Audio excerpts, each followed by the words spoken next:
Many people are familiar with using Google Translate as a consumer to translate a menu or a road sign or something like that.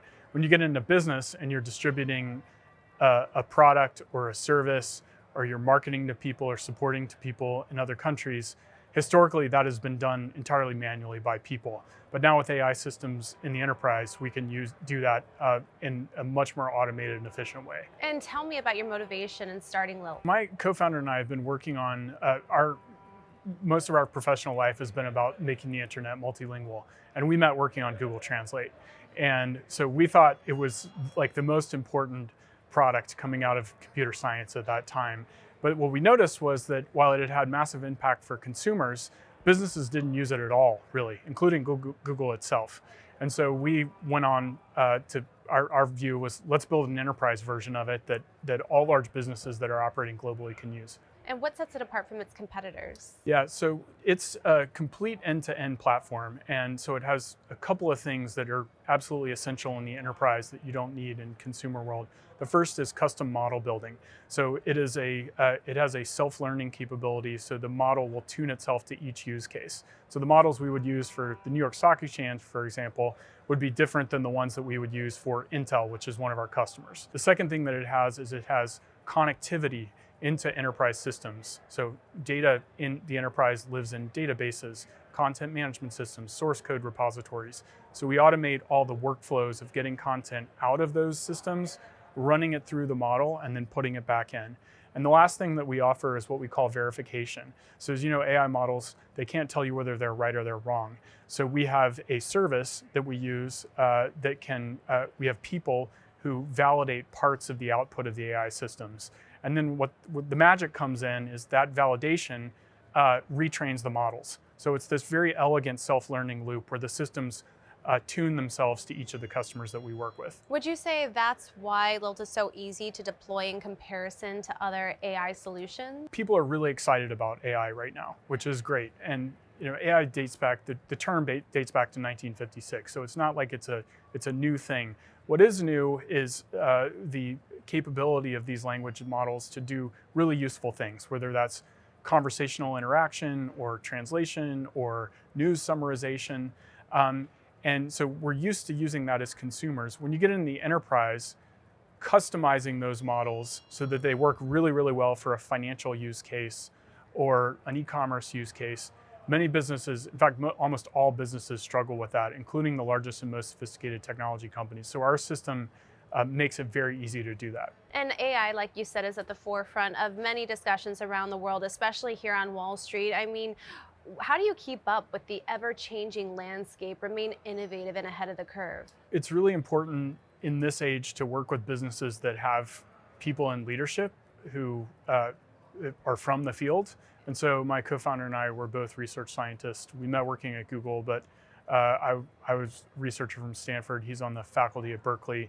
And so we have a full team that both contributes to the advancement of science, but also brings scientific advancement directly into enterprise use cases. And I think that's the way that you really keep up, is to partner with a company that has leadership, AI leadership from the top all the way down. Now, do you think AI is going to take over one day?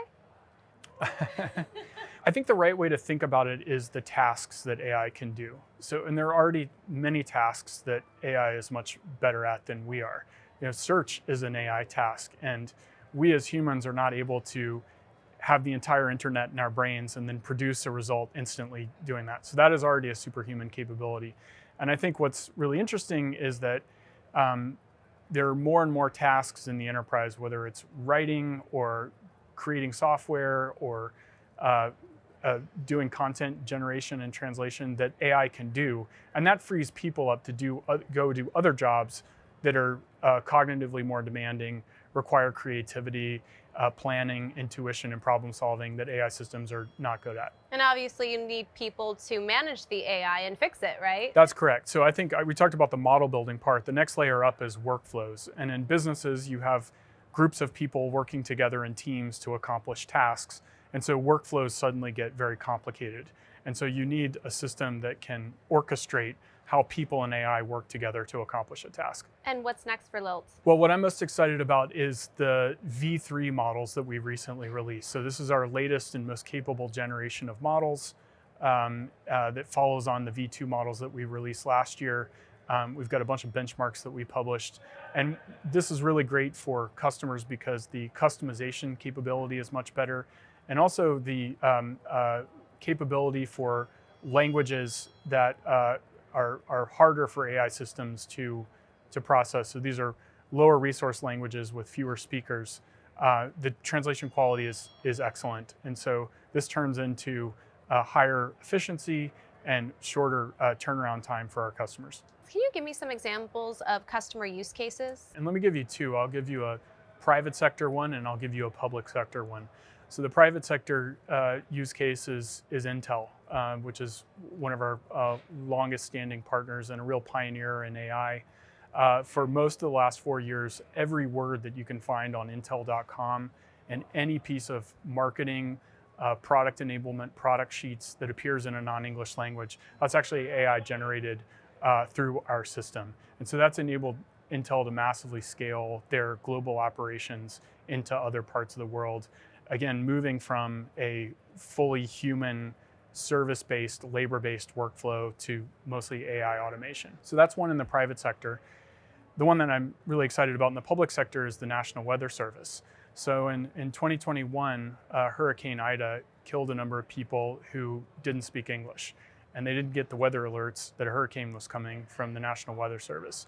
So the Weather Service set out on a route to make all of their products available in different languages. So starting in 2022, we rolled out custom models that were actually customized by meteorologists in the Weather Service. And now all of the hurricane alerts that go out in Spanish in the southeast of the US, that go out in American Samoan during the Pacific hurricane season, and then most recently in Vietnamese and Chinese in the Northeast, those are all AI generated with over 99% accuracy. And people now can access all of the Weather Service's products at weather.gov/translate. And so that's an example of, I think there's a lot of discussion about AI taking jobs or Terminator style scenarios. But actually, this is a use case where AI gives people access to information that they just didn't have before, and it's life-saving information. Wow, amazing. Well, thank you so much, Spence, for joining me on Taking Stock. Thank you.